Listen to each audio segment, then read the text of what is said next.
want to call the meeting of the Rutherford County Public Safety Committee to order for Monday, September the 22nd, 2025. Good to see each and every one of you here this evening. The first thing we will begin with is approval of minutes from our Vice Chairman, Romel McMurray.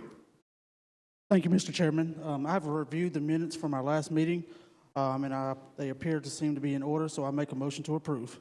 We have a motion to approve. Second. We have a second. All those in favor say aye.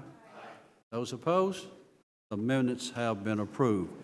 We'll be beginning as soon as we check. Do we have any public comments? No public comments this evening.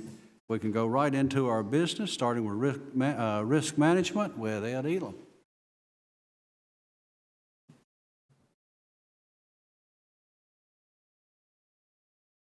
Good evening, sir. Good evening, Ed Elam, Insurance and Risk Management Chief Officer. I have with me Susan Thompson, Assistant Director of Insurance and Risk Management, and Jane Corbin, the Safety Coordinator of Insurance and Risk Management. Susan will give you we'll start off with Susan giving you the OSHA report.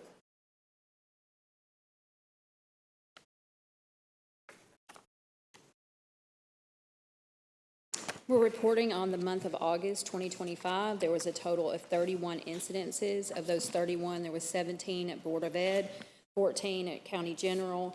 Of the 14 at County General, there was 1 at PAWS, 1 at EMS, 1 at Archives, 1 at Fire and Rescue, 1 at Juvenile Detention, and 9 at the Sheriff's Department. That brings our year-to-date incident frequency to 136. Of that 136, 99 are OSHA recordable with 21 lost day claims, 58 restricted day claims, and 20 other recordables. Our month-to-date reserves were $92,751. That brings the year-to-date reserves to $759,465. The year-to-date paid is $258,839. Of the 136 claims, 91 have closed. We have 6 currently out of work and 19 on restricted duty, and that concludes my report. Any questions on the report? Motion to approve. I have a motion to approve. Do I have a second? I have a second. Any further discussion? All those in favor say aye. Aye. Those opposed, the report has been approved. All right, I have a couple of other things for you. One, Jane Corbin has been out to all sites and reviewed our OJI plan, and I just wanted her to come up and give her report on that and the results. Thank you very much.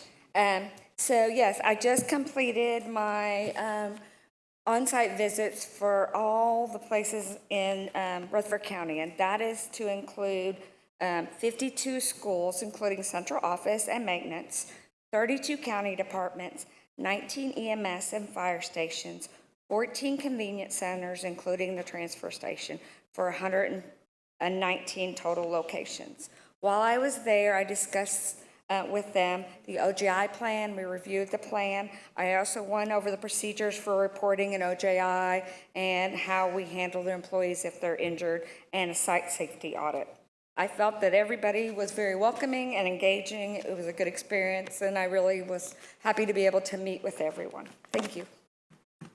Thank you. So I have one last thing, if I could mention to you. Susan and Jane are now certified safety health officials. We are lucky in Rutherford County to have not only one, but 2 people. And what this requires, you have to go through 250 hours of OSHA course training in order to reach that certification.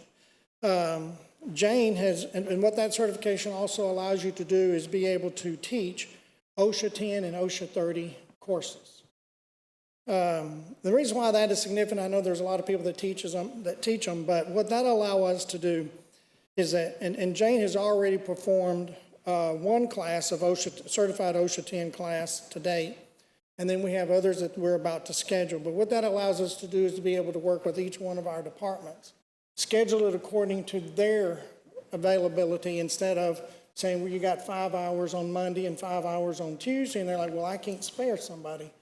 So what it'll do is we can schedule around where it's an hour, I think, isn't it like an hour a week for like 10 weeks, which to make it a lot easier for each department to have that OSHA training. So, I know it's 250 hours each that they did, and I just wanted them to come before you, being the safety committee, and just make you aware of this accomplishment that the two of them have. Like I said, they've put a lot of hard work into it, and it gives them that when our departments and the offices have a question, I think you will get an answer that is very accurate and timely. That's the biggest thing. Sometimes you may not know exactly the answer, but we can call OSHA, and they'll give us a timely answer, and then we're able to get back with them. So this is something I think that'll benefit with both of them. I think it'll benefit the county. I'm hoping to see some greater education with our employees, and hopefully it will reduce injuries and accidents. I think it'll be very beneficial to the county. And Mr. Chairman, that concludes our report. Thank you, sir. And ladies, appreciate you being here this evening. Mr. Chairman, I did have some questions, please. Okay? Relative to your observations going to all the sites, how long did that take you? Could you step up to answer the question? Sorry. I would say this was a goal of mine, so they were long days, but I would say it took me about 6 or 7 weeks. You have some outliers. I made sure I made appointments with every single director or principal that I could, so I could do face-to-face. I didn't just do drop-ins. I made sure I made an appointment so that I could meet with them. So it did take me about 6 or 7 weeks. And relative to the convenience center, I know there was a major incident that happened there. Any update on that employee? Well, trying not to violate any HIPAA standards, but he is on the amend. He not back at work yet, has not returned to work, but we feel like he will return fairly soon. What type of modifications or training took place as a result of that accident at the convenience center? So OSHA did come in, do a site visit. They did not feel like that. They did not cite us for any violations. But that doesn't mean that we can't look at it ourselves and look at a way, is there a better way of doing it? I have met with Mayor Carr. This was prior to the incident. We had this all set up prior to the incident. It happened kind of in the middle of it. But I have met with Mayor Carr. I have met with Solid Waste Department and with Matt and David, and trying to look at maybe putting some speed limit signs up, maybe some directional arrows up to funnel the traffic better through the sites, and then possibly some speed bumps. But, that's going to be something that between, Solid Waste knows their convenience centers better than we do. So we're just going to, meet with them and try to work out together how we can make the sites safer. Okay. Thank you for that. Anyone else? If not, thank you. Thank you. Have a good night. Thank you. Moving to item 4, Recovery Court. LaChelle Ricks. I believe you have someone else with you, too.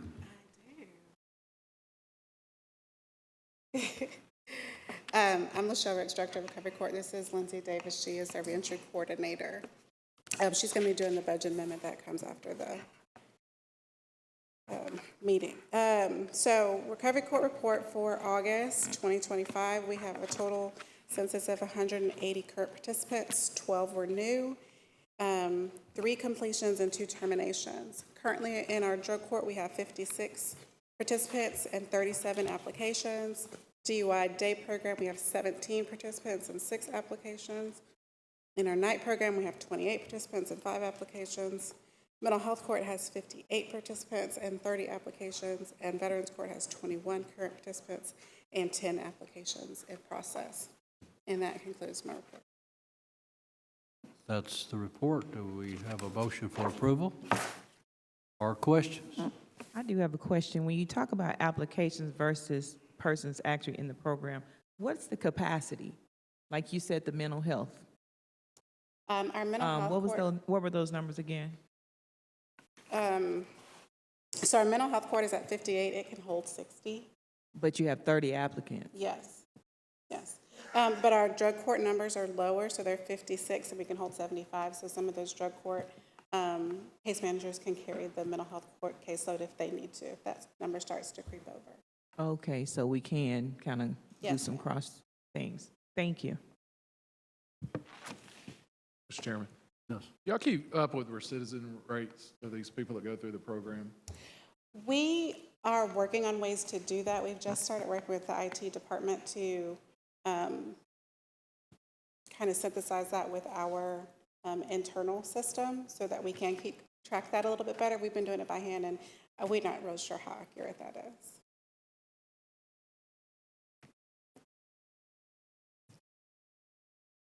Another Motion to question? approve. Motion to approve. And a second. Any further discussion? All those in favor say aye. Those opposed? It has been approved. Next, I believe you have, what, some budget amendments? Yes, we do have one budget amendment. So the amendment in front of you is being requested for the fiscal year 25 to 26. It's the Office of Criminal Justice Program's Evidence-Based Jail Programming Grant for the reentry program.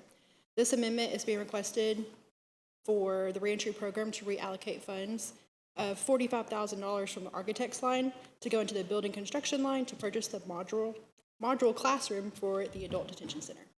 And this is a grant that we've had, and it's extended through 2027. You've heard the request. Any questions? Motion to approve. Do we have a second? Have a second. Any further discussion? Excuse me, I was trying to read it. Tell me again, what is this amendment for? What are you trying to do with this money? Yes, so we already had money allocated for construction cost for a building at the adult detention center. We're actually moving that to a portable, and so we won't need the architect's line any longer, so we're gonna move that all into construction fees for the portable. Thank you. Thank you. Anyone else? Madam Secretary, call the roll. Commissioner Beverly? Yes. Commissioner McMurray? Yes. Commissioner Sereno? Yes. Commissioner James? Yes. Commissioner Hall? Yes. Commissioner Oliver? Aye. Chairman Reed? Yes, Motion passes. motion does pass. Thank you. Mr. Chairman, real quick, sorry. Hey, I just want to say to Miss LaChelle and her staff, congratulations again today on another recovery court graduation. I think 5 graduated today, so salute to you all. But I would encourage not just those on this committee, if you've never been to one of those court graduations, it's very eye-opening, and you see where the resources that we're pouring into the county and community, how it's really something that's good for us. And so those that's on this commission, I would encourage at some point, if you can, attend one of those. But thank you all again for today. Thank you. Okay, thank you. Probation?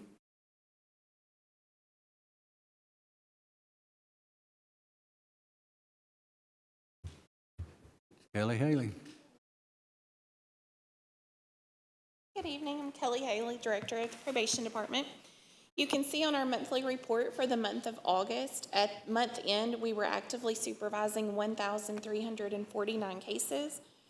During the month, we closed out 199 cases, which equaled a total of 164 clients that were closed. With our various classes and programs that we offer in office by our staff, we had 68 participants in those programs, 25 successfully completed during the month of August, and 3 were discharged unsuccessfully. Our treatment staff did complete 15 drug and alcohol assessments and 4 mental health assessments for our probation clients during the month. In our Tin Rocks Court, we have 10 active participants currently. There are several that have been approved and should enter in the next couple of weeks as they come to court. There was one that successfully discharged during the month, and there will be a graduation in October. With our Olive Branch, we had 2 donations during the month and assisted 2 clients. I know if you will remember last month, we were having a targeted food drive for the month of September, and we've had a great number of donations our office is collecting, so that's been successful so far. It goes through, I think, the first week of October. And then the bottom part of our report on our financials, for the month of August, we sent $22,322 to the clerk's office for payment plans for clients, which was a fiscal year total of 43,159 clients. What we sent for clients that don't currently have a payment plan was $8,001, which brought that fiscal year total to $12,033. And that would be my report for August. You've heard the report. Any questions, comments? Have a motion to approve. Second. And a second. Any further discussion? All those in favor say aye. Aye. Those opposed? Your report has been approved. All right, thank you. Thank you. Correctional Work Center.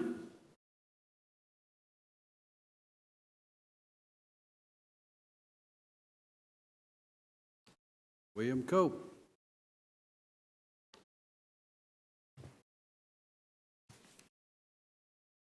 Good afternoon. First thing you'll see in our packet is our minutes from our September 8th meeting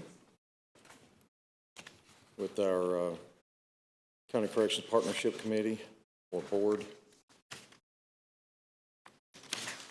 Second thing is going to be our work release program, which is still running very smoothly. And not to brag on that, but we have been told by several different agencies and organizations that we have the best one in the state and most successful one. If it's truth, it's not bragging, is it? Well, and I'll change that. To tell the truth, next in your packet is the yearly activity report. If you'll notice, the population is rising just a little bit, and that is honestly by design, is to try to relieve some of that pressure that we've got over at the main. And next is going to be the trash report. Total trash collected on county, state routes are as follows. County roads and county trash collected 7,400 pounds. And then the state routes, 550 bags were collected in our communities. Next is going to be the 2025 monthly worker report. And if you'll see down there, that's a total combined savings of $68,728 using offender labor. And last is our CQI stats or our medical stats for the facility. And that is my report. Commissioner, you've heard the report. Any questions, comments? Excuse me, can I get a couple of minutes to look at this? Because it's moving on this iPad, it's sideways. So I just need a couple of minutes, please. I could ask a question. Yes, you may. Looking at that. What's y'all's total, like you said, your numbers are up. What's the total number of bed capacity you have? Well, total number of beds and classification kind of conflict. When you say total number of beds, we're talking 320 total beds.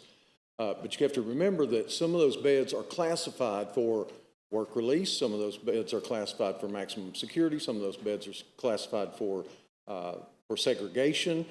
So to say total number of beds, you have to really break it down and say, and then you talk about gender also. So 320 total number of beds is what we have in the facility. Now that's if we had packed the thing full and didn't have a classification system and didn't have any program space or anything else, we would just be 320 people in there. You're welcome. Question, please. Just based on what you just said. You said the head count, though, is 4929. So explain that when you say you only have 320 beds. 49, where do you get the 4929? I'm looking on this yearly report. So what does that head count mean?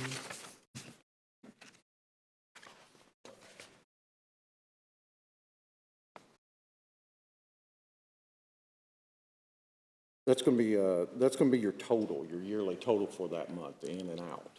For August? Yes, ma'am. There's usually a daily, when talking about daily head count or daily population, that's usually right around 150, 160 people. So this is, when it's under August, does that mean January through August? No, that's August. 4,000? Your total is going to be down at the end of that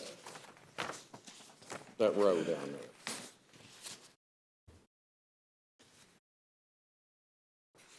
So your average, where you say it's 159, that's per day? That's per day. And you take the 31 days of August? Yes, and That's ma'am. how you get your, I get it now. Yes, ma'am. Okay. And so then you made a comment, which is what I had written down here, that the increase in head count was by design? Yes. Can you explain that further? Okay. I think it came up last month when we talked about sending people to the Department of Corrections, the prison system. At the same time, we got that call also, and we're trying to relieve some of that by taking more prisoners and putting them in our custody at our facility, especially those that we can override. And we're overriding probably about 40% of those people right now. So it's trying to give a little bit of extra space over at the jail by putting them in our custody. Now, all of those offenders can't go out and work, but they can work on the grounds, and they can work inside the facility, which is another, not to mean to brag, we'll just tell the truth, is why we've been told that we're the cleanest jail in the state of Tennessee and sometimes in the United States. It's because everyone works that comes into our facility, whether they're doing food service or they're doing cleaning or they're working out on the highways or they're working in work release. So different components, different classifications, different people doing different things. And when you say override, can you explain that? Okay, override would, for instance, if we've got someone who might have had an aggressive or an aggravated charge in the past, we might override that person if it's more than 10 years. So if someone had an aggravated assault 10 years ago, typically we wouldn't house that person at our facility.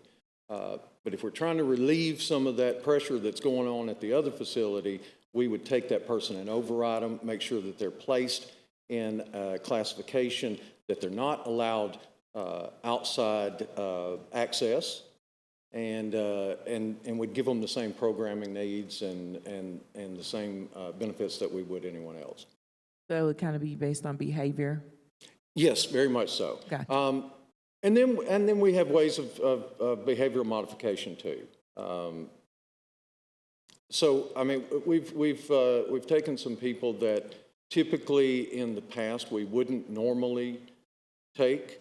But we make exceptions, and then we work on those things once they're inside the facility and go through different counseling techniques, and it's a little bit of everything. Okay.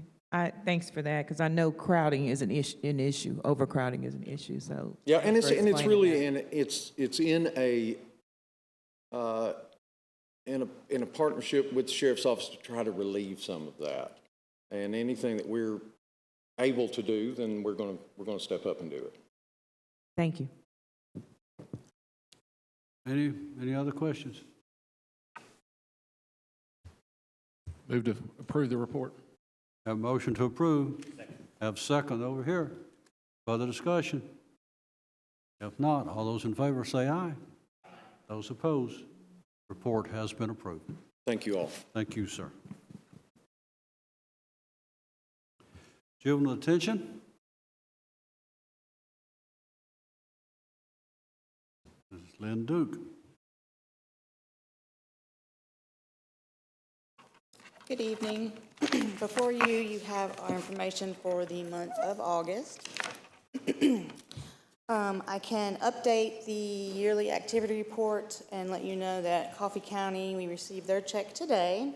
The other checks are usually passed in the mail, and we're not concerned about receiving any of those at this time. Additionally, we have our board minutes, information regarding release and detainment. Currently, beginning this month, our STD program is on hold. The reason for that is that the health department has some administrative changes that they're making to the program, and they haven't really worked out some of those kinks, so we're not able to accept any urine specimens at this time, but are hopeful that that will start back up again as soon as possible.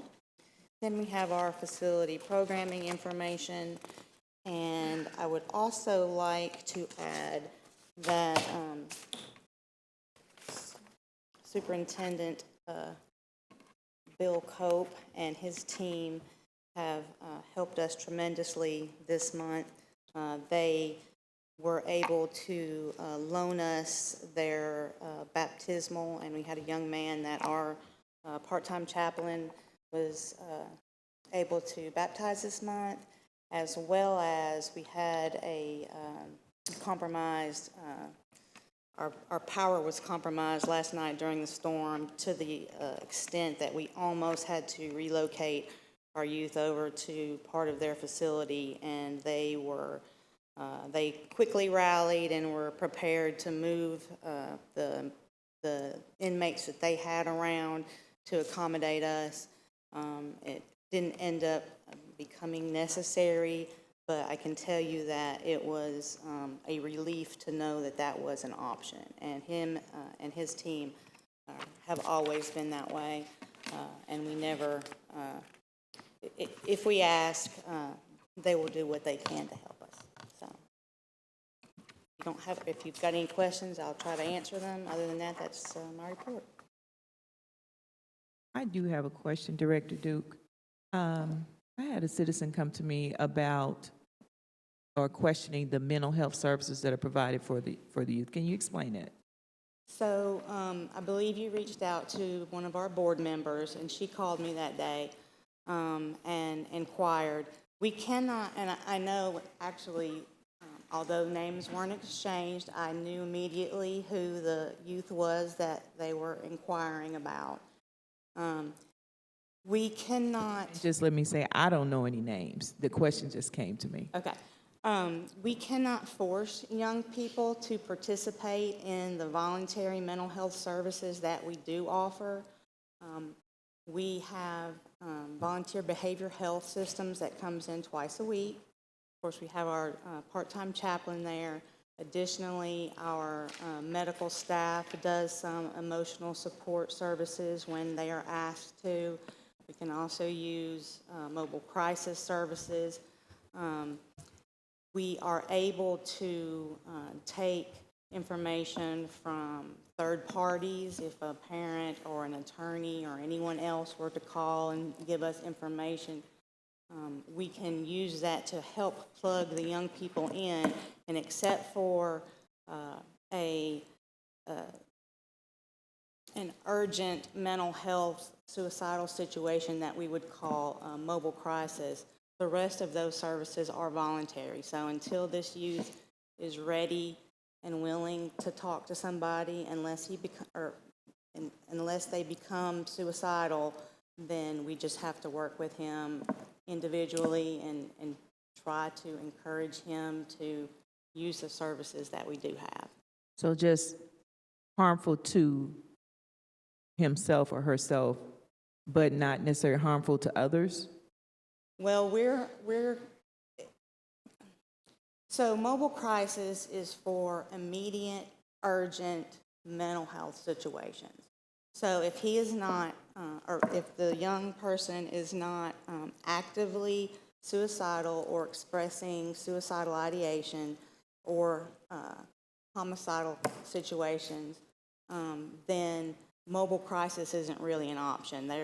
Their services are for those in those urgent situations, and there's only so many of them. So they also, even when you call, you still get plugged in on a list. Okay.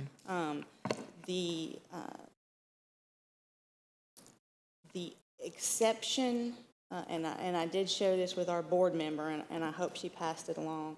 The exception to the voluntary situation is if the court system that the youth is involved with, court orders them to attend and/or participate with.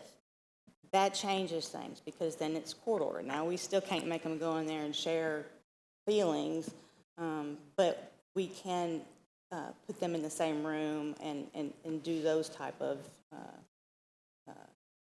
situations. So I did mention that even though the young man or the youth is not currently willing to voluntarily participate, if it were to go through juvenile court and that they would be court ordered to do that, that would change things a little bit. Thank you. Director, if Yes. I heard that earlier correctly,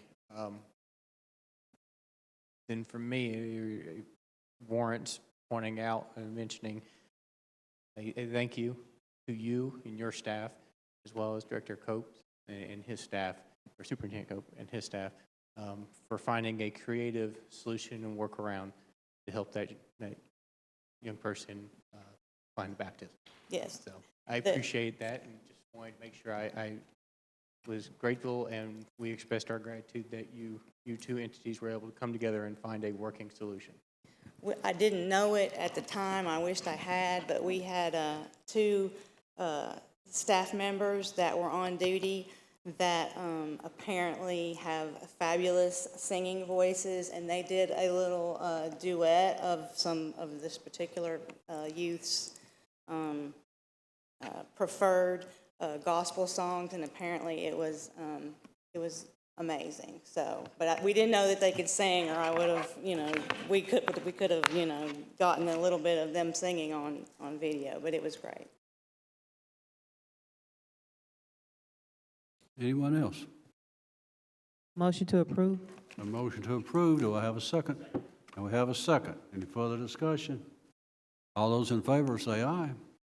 Those opposed, your report has been approved. Thank you. Thank you. Emergency Services, Public Safety.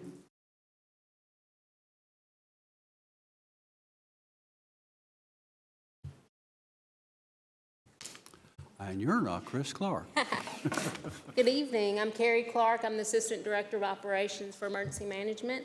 And I know you guys have received our activity report for August, and I just wanted to point out some key highlights. We were able to participate in a full-scale exercise with MTSU and several other law enforcement agencies across the county, and learned a lot, so it's always good to get out and do that with other jurisdictions.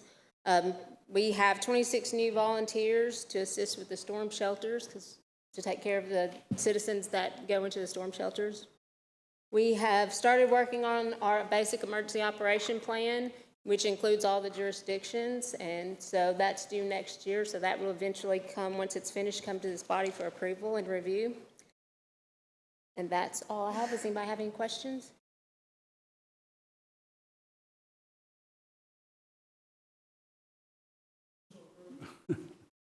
Have a motion to approve over here. Second. And have a second.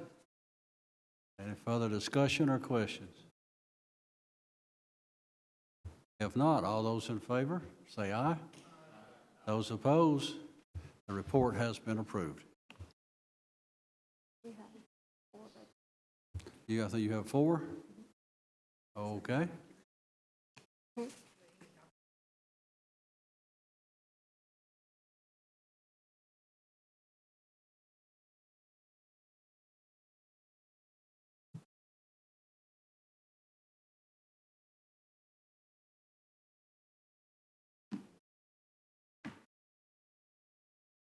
We don't have any on here, do we? Yeah. We don't have any on here. Okay, go ahead and present them and explain them very detailed. In detail. So I have 4 budget amendments. These are all grants that we've already been approved for. It's money that we did not spend last fiscal year that we need to roll into this fiscal year so we can finish purchasing the equipment that's already been identified for these grants. One is Homeland Security 23. One is, let me see how much that one is. Let's do those one at a time. We'll just prove them one at a time. That way we can make sure we done them right. Okay. Homeland Security 23, we have a $2,619 balance. We just need to transfer that over so we can finish spending that. This is a grant that's 100% reimbursable. So as soon as we finish the last of it, we will request our final reimbursement from the state for that. I'm challenged, because we don't have anything to look at. Did this just happen today? It did. So does it have to be, do we have to deal with this today? If we can get a majority, or if there's anyone else has anything to say here. We have done it here before, and that's how they have been presented. Is there a date on these grants? I have two 23 ones. They're due April 2026. And then the two 24 ones that are due April 2027. So we have time on those? We have time. It's some of these are equipment that time sensitive to purchase. For example, we have one thing that needs to be purchased, and if we don't purchase it, we have to get a new model, so it'll cost a couple of $1,000s more. That's the thing we run into on these. If we don't go ahead with them, is the cost will go up on them. Mr. Chairman, does this go to budget after us? It goes to budget. I And move for approval. And then we can catch up through budget and they can see what. it can be called a budget. It's just that we'd be sending them on there. You know, I'm going to say what my challenge is. This often happens in this committee. We're asked to approve things blindly, not given full information. And all of my colleagues that have been on this committee know that this has happened. So I'm just challenged with that. I don't know if we can take a little recess and look at it, or, you know, get more explanation on what it is we're doing here. But this often happens in public safety. Well, a lot of times these grants do not come to them until at a moment's time, really. They don't get them this fast. And these are ones that were on last year's budget. It's just the balance left from last year that we haven't spent. It's not anything new. It's money that's already obligated for certain items.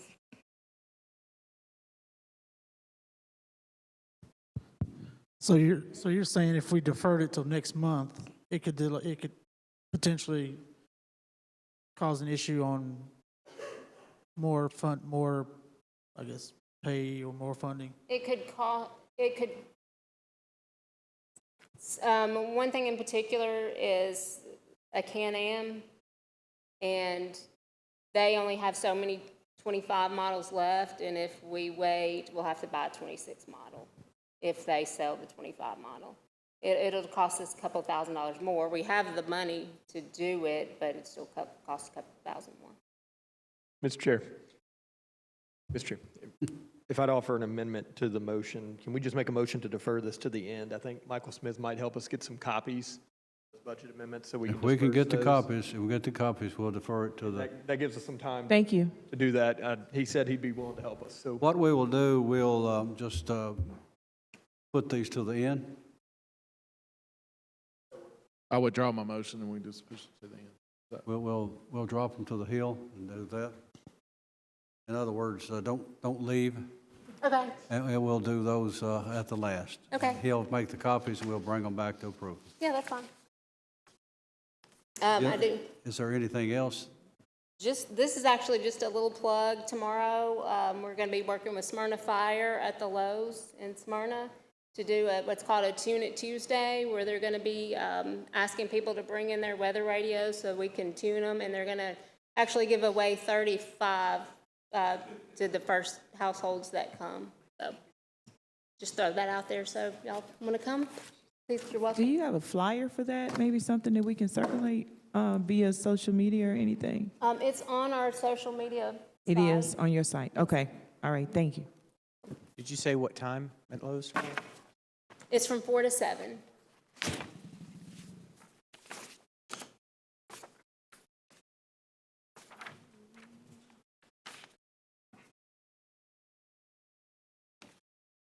Thank you. Thanks.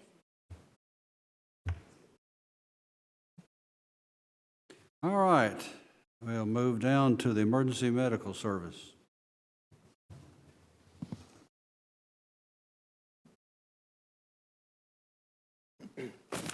Mr. Gaither.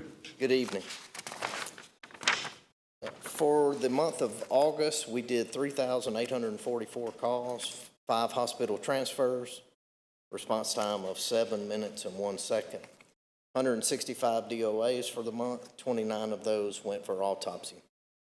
We collected $1,034,924. Bottom of that page is our maintenance cost.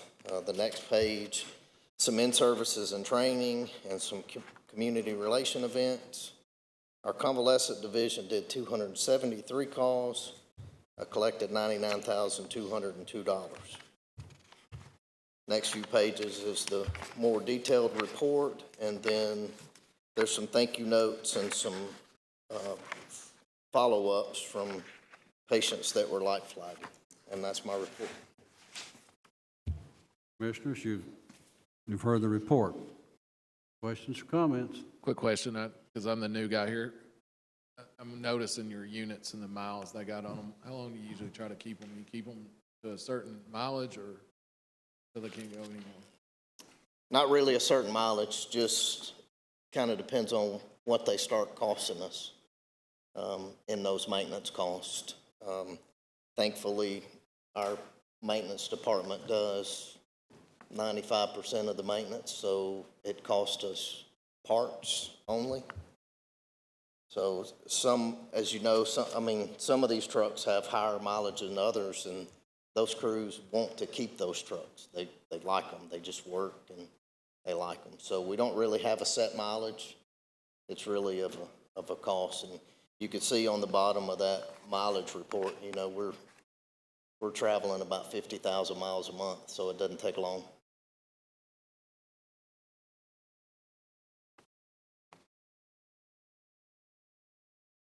Other questions? Move to approve. Motion to approve. Second. Have a second. Any further comments? All those in favor say aye. Those opposed?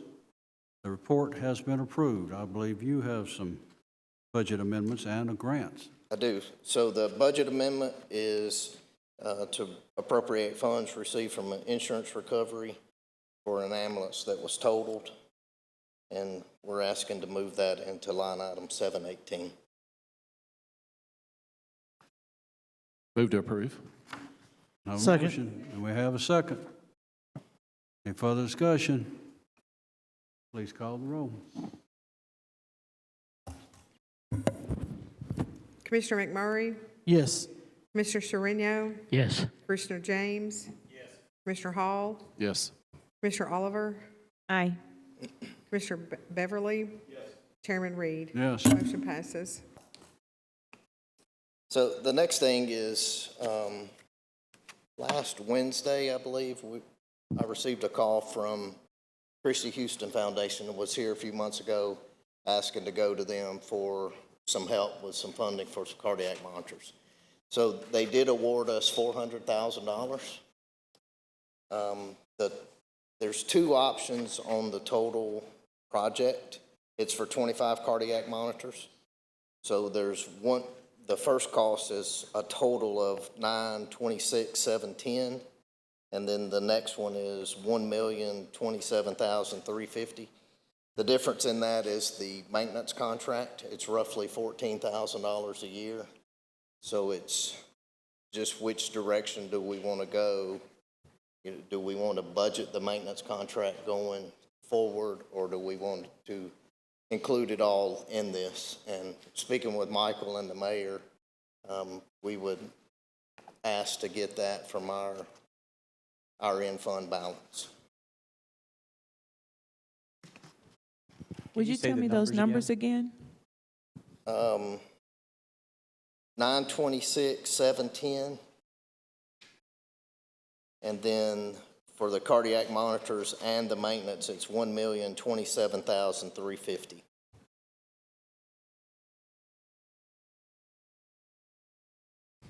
And you were awarded 400,000. 400,000, yes, ma'am. And so the difference you're asking for it to come from where? Our in fund balance.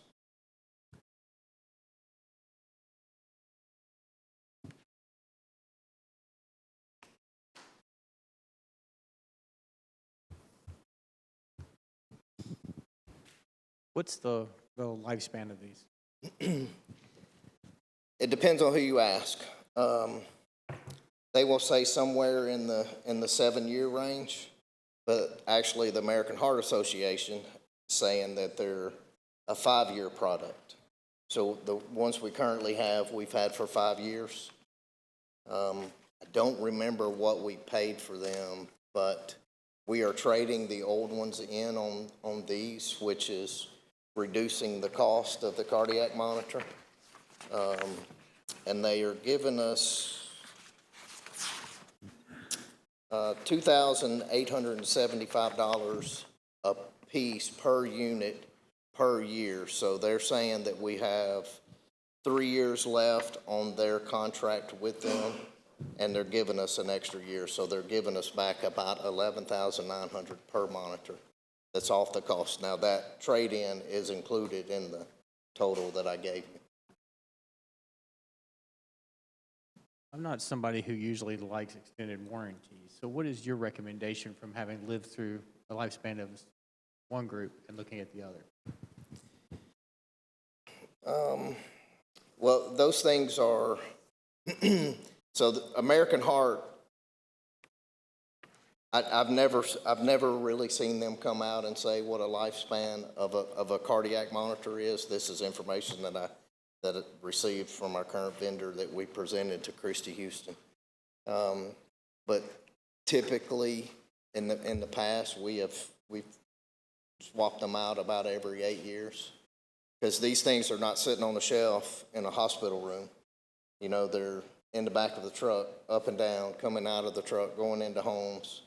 So they're pretty beat on, and it's a very, very crucial piece of equipment for our crews. And then the technology that it's not like this one is just the same as what we currently have. The technology difference between the one that we have and this one is ridiculous.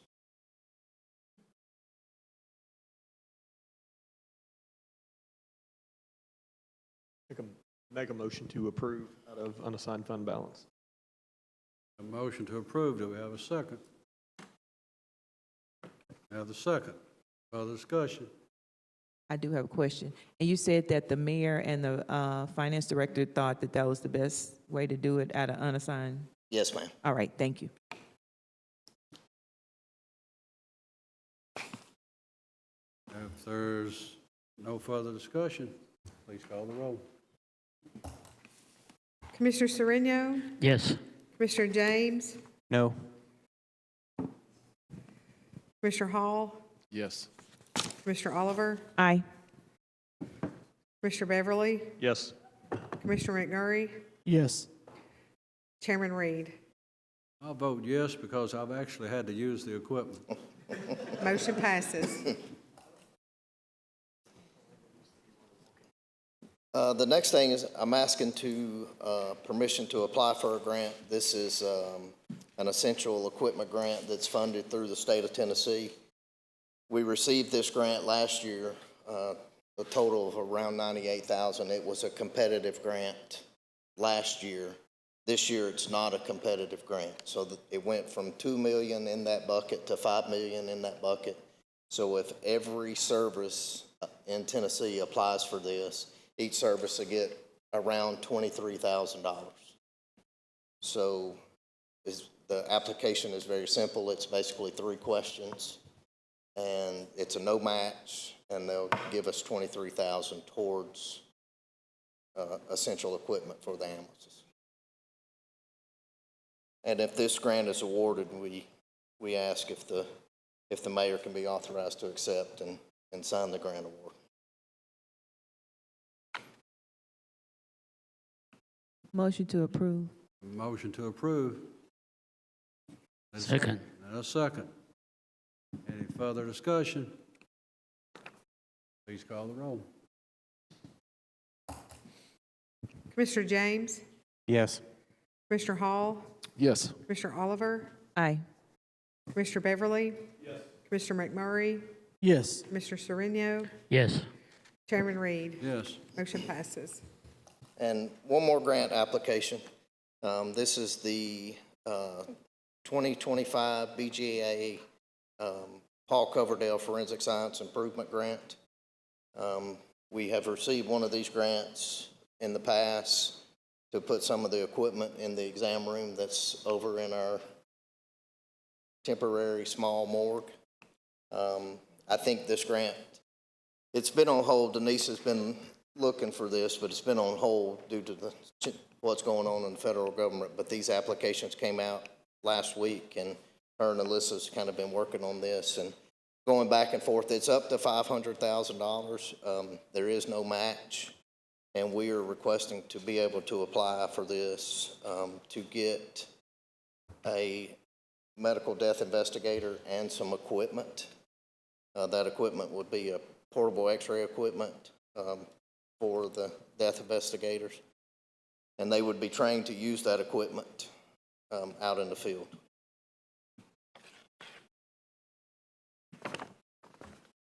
So this is funded over 36 months, and then after the 36 months, you know, we would assume that position.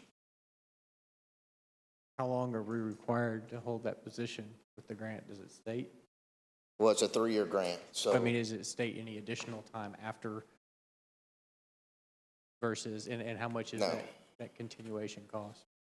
It would fully fund that position, the x-ray machine, the training for the x-ray machine for 3 years.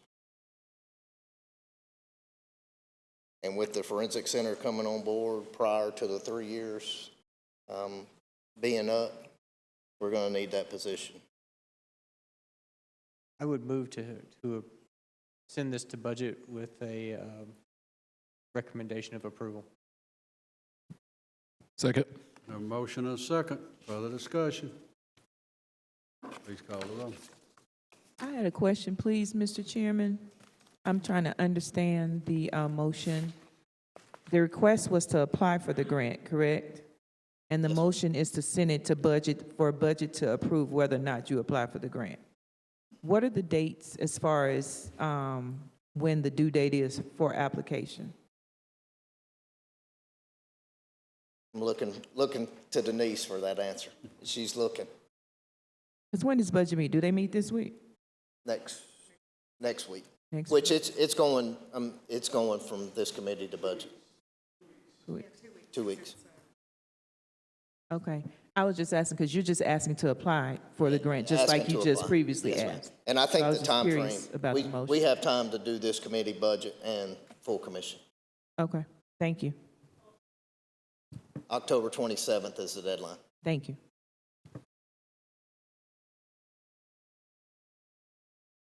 Call the roll.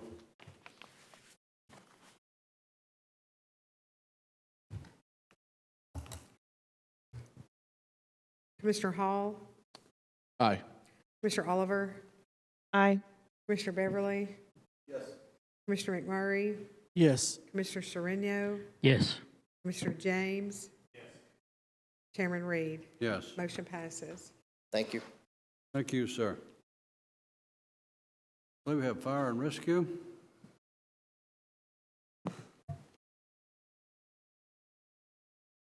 Chief Farley.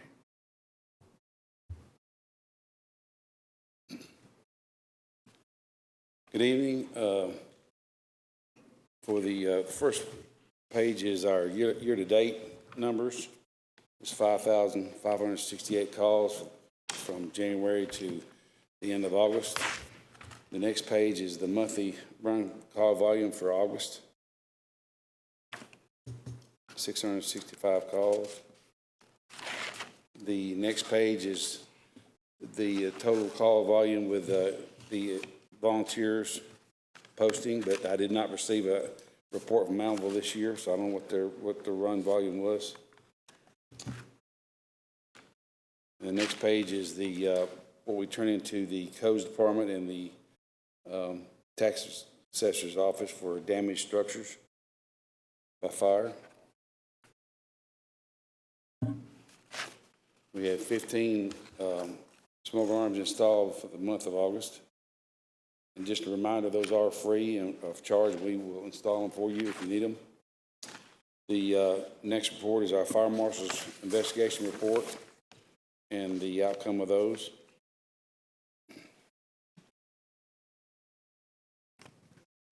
And the last page is a copy of our illegal burn calls we made and those locations. And I want to invite all y'all to the Fire Prevention Open House, which is Saturday, October the 25th, from 11 a.m. to 2 p.m. at the Doug Young Public Safety Training Facility at 701 Bridge Avenue. There's an extrication competition between Murfreesboro Fire and Ruff County Fire, and there's Middle Tennessee Electric will be there with a live electrical display. THP will be landing their helicopter and other things for kids to do, free hot dogs, chips and drinks, and hope to see y'all there. Y'all will be receiving something in your email about this, and that concludes my report. Motion to approve. Have the motion approved. Do we have a second? Okay. Further discussion? All those in favor say aye. Aye. Those opposed? Your report has been approved. Thanks, sir. Thank you.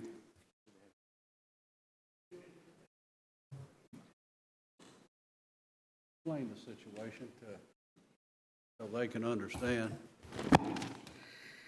All right, gentlemen.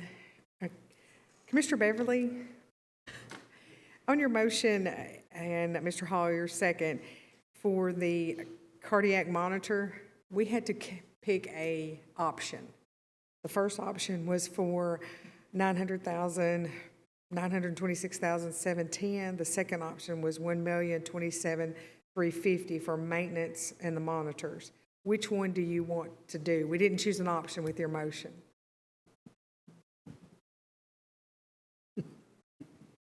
I say go with, my motion would have reflected the extended warranty. The warranty? For the wear and tear issue. If you look at their call volume, I think it warrants that.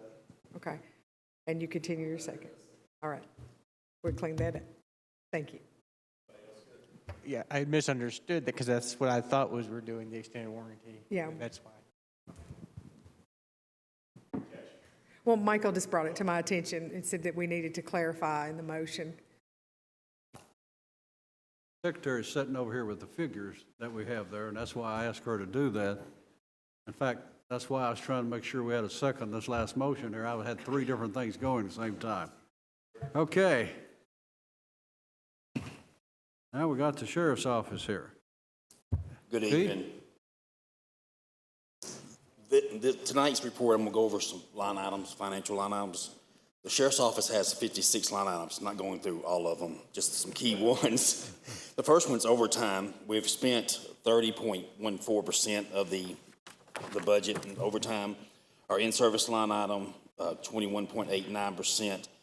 39,000 of that is encumbered in the PO, so it's not all been spent. Our contract with private agencies is our dry cleaning. We've spent 33.79%.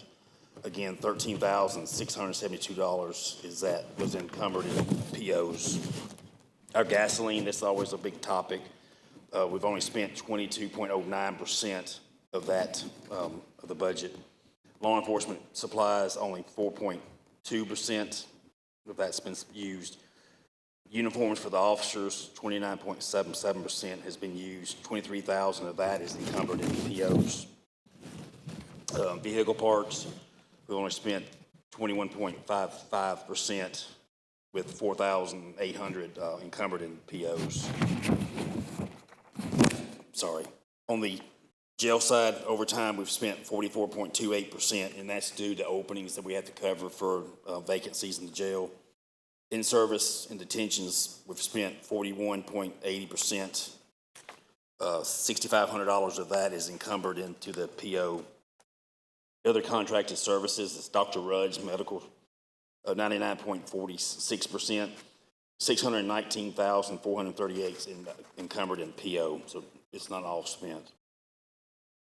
Food service, 30.24% spent so far. 147,000 is encumbered in POs. That's the end of my report. Commissioners, you've heard the report. Any questions? A motion to approve. Do we have a second? Second. Have a second. Any discussion? All those in favor of the report, say aye. Aye.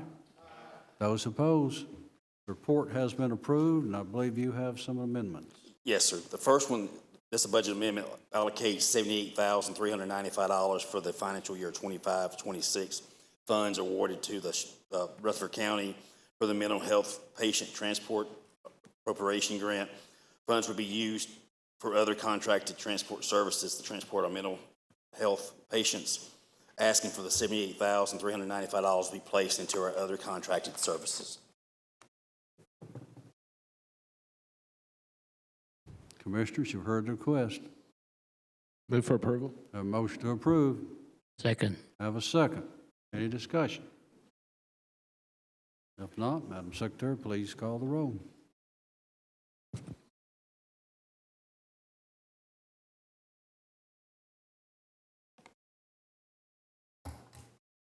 Commissioner Oliver?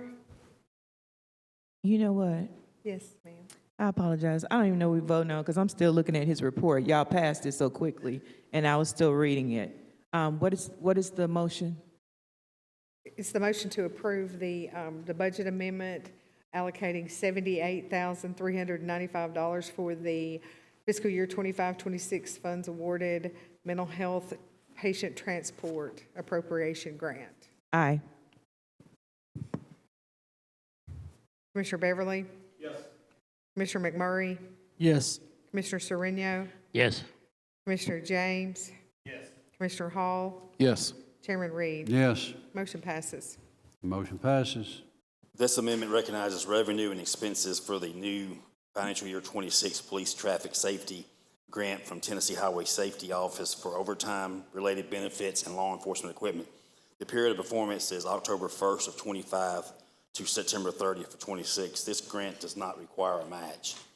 Received $150,000, placed $119,167 into overtime, $7,388 into Social Security, $14,717 into our pension, $1,728 into the employee Medicare, and $7,000 into the PTS law enforcement equipment line item.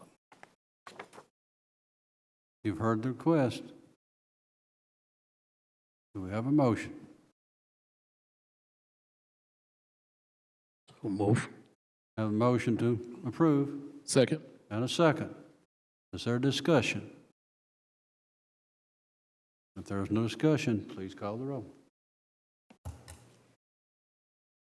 Commissioner Beverly? Yes. Commissioner McMurray? Yes. Commissioner Sereno? Yes. Commissioner James? Yes.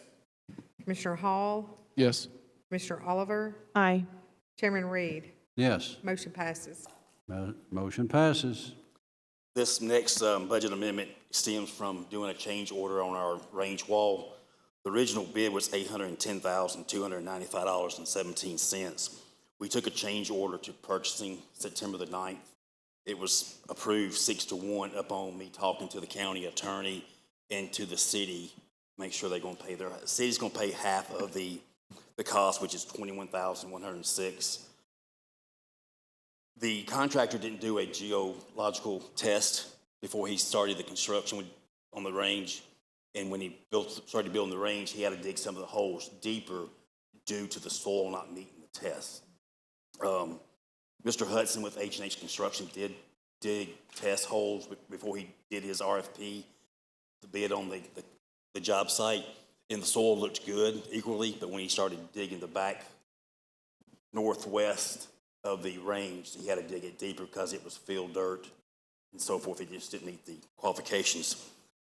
I did talk to County Attorney Nick Christensen, and he sent me the email this afternoon. He said, we're basically not liable for the cost, but with that said, the county has satisfied and wants to maintain a goodwill. It could approve what are essential retroactive change orders, which I provided him, but that would be discretionary and no mandatory contractual requirements. In the end, I think it would be just up to the county from a policy and business relationship, whether if it wants to pay this or possibly get in a legal tussle with the contractor, H&H. With that said, we're requesting $42,212 from unassigned fund balance and placing $21,106 into the contracted services to pay the difference in the bid. Commissioners, you've heard the request. Question, please. So are you saying the contractor didn't do the due diligence, and then when he came upon something that was going to cost him more, the cost is coming onto the county now? When he did these test holes, he dug 6 holes on each side of the range wall. The soil tested correct. Instead of him doing the geological, which is going to cost $100,000, he wanted to save the county and himself that money. And he gambled, but he still saved the county $57,000 by paying if we pay the overage. The difference in the $100,000.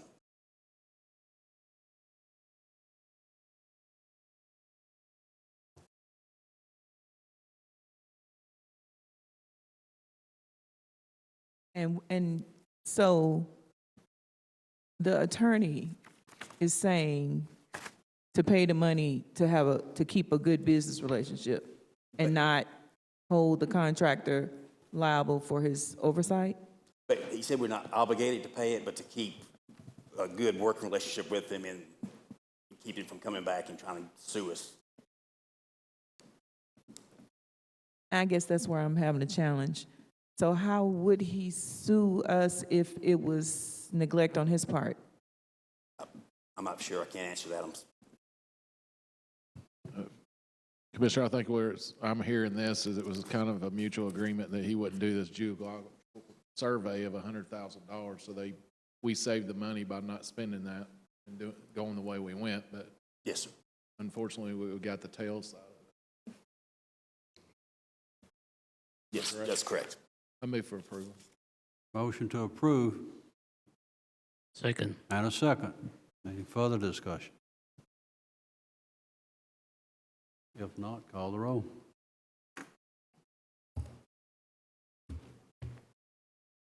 Commissioner McGurry? Yes. Commissioner Sereno? Yes. Commissioner James? Yes. Commissioner Hall? Yes. Commissioner Oliver? Nay. Commissioner Beverly? Yes. Chairman Reed? Yes. Motion passes. Motion passes. Thank you. Thank you, sir. I did have a question, Chief. That's what, because like I said, my colleagues passed your report before I had a chance to really look into it.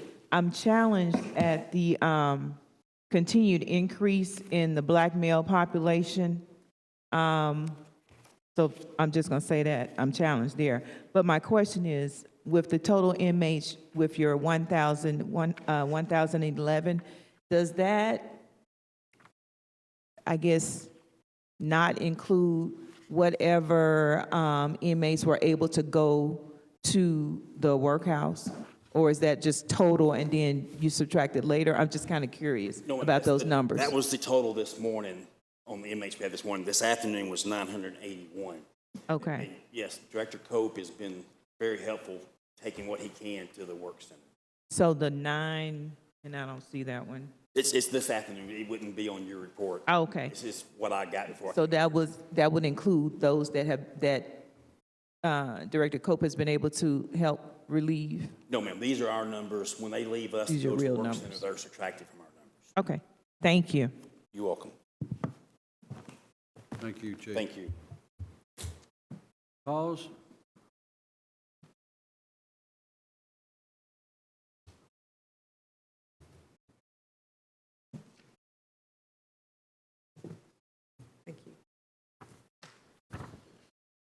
Good evening. For the month of August, we had 409 animals come into the shelter. We had a euthanasia rate of 5.4%. Our live release rate for our dogs was 88%. Our cats was 95.2%. And when our wildlife were included in there, and other animals, it was 91.5% overall. Our officers completed out 1,258 calls for the month, traveling a little over 7,600 miles. Fiscal year to date, we've had 834 animals come into the shelter. Our live release rate is 91.3%. Officers have completed 2,432 calls, traveling 16,371 miles. Our rabies exposure and bite report, if you'll recall, that goes by calendar year. For the month of August, we had 50 bites reported, 15 other exposures. 4 of those other exposures were sent for rabies testing. One of those did come back as positive. You'll see there on August the 25th, we had a bat come back from the Walter Hill zone as positive. There were a couple of cats that were playing with that bat, and that's why that was sent off for testing. Again, it did come back positive. And then the last page of the report is just the monthly graph that I give you all to show you the animal outcomes for that month. That's my report, sir. You've heard the report. Any questions? Motion to approve. A motion to approve. Second. And a second. Any further discussion? Director, I do have a question, and I believe you answered this for me before. When it says unsatisfactory, does that mean there's not enough sample to test? You told me before, I can't remember. Right. Unsatisfactory can mean several things. Typically, when it comes to a skunk, those are going to be animals that, and you can see both, one of those there was in May, the other one was in June. So dealing with heat-related circumstances there, being a skunk, there's not a lot of brain material there to test anyway. So once it stays out any length of time, it can make it come back unsatisfactory. Those are treated the same as a positive result, though. Okay, thank you. Yes, ma'am. Other questions? If not, all those that are in favor of the report, say aye. Those opposed, the report has been approved. Thank you all. Have a good evening. Thank you. We'll now ask that on our public safety to come forward, and we'll take care of those budget amendments at this time. Thank you. You're going to bring our financial director up with you, huh? Not a bad idea. Okay. Did everybody get a copy of those? So what we're requesting, and I'll start with 24 Homeland Security, is to move $17,184 into our revenue line and our expenditure line into other equipment for $790.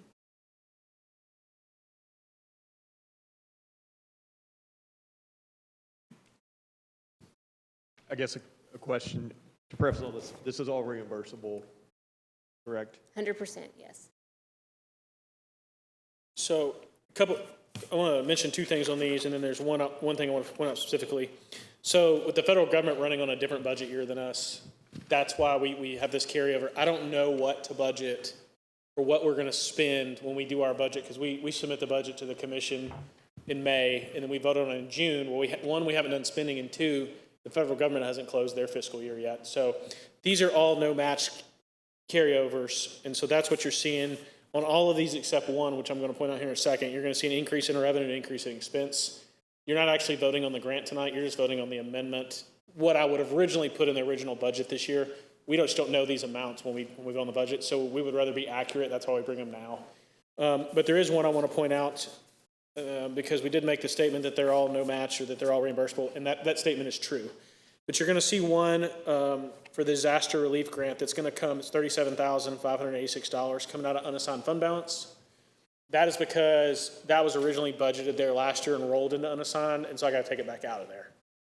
So that's not money that's just the way it got budgeted, and so that is fully reimbursable. That is true what Carrie said, but that's why that one shows that way as well. But these are all 4 of these are carryovers from last fiscal year because of the way the federal government year ends, and this is different from ours. I'll make a motion to approve the fiscal year 24 Homeland Security grant. You don't take them all four? I believe you can, after the explanation I just received. Sure. So to have the $2,619, that's going to go into revenue and expenditure line for 23 Homeland Security, and the expenditure line is going to go into other equipment as well.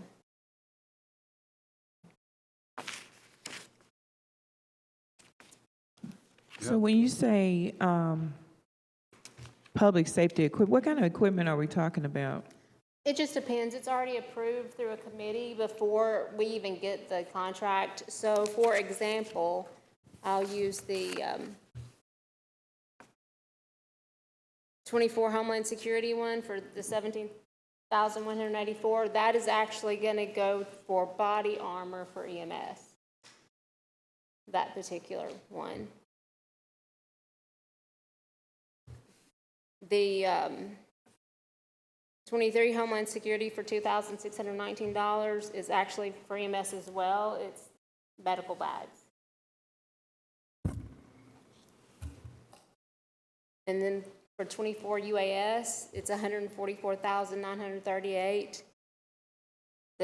We're requesting go in the revenue line and the expenditure line under other equipment.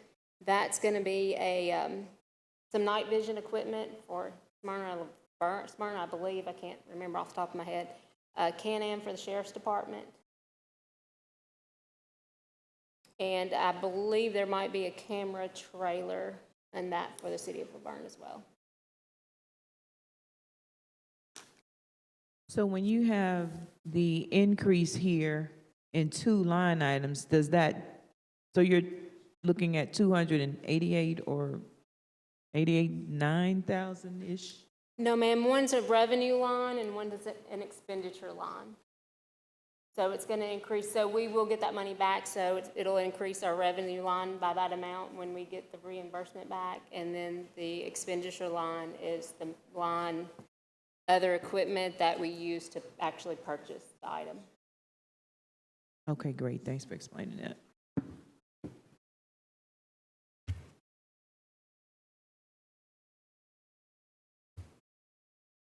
Had the explanation of all four. Any further questions? Do I have the motion? And I need a second to it, I believe. Okay. Michael had already gone over the one about the unassigned balance, but the 23 UAS disaster, of course, coming out of the unassigned balance going into the expenditure line for other equipment. Motion to approve all. Motion to approve all. Have a second over here. Any further discussion? Call the roll.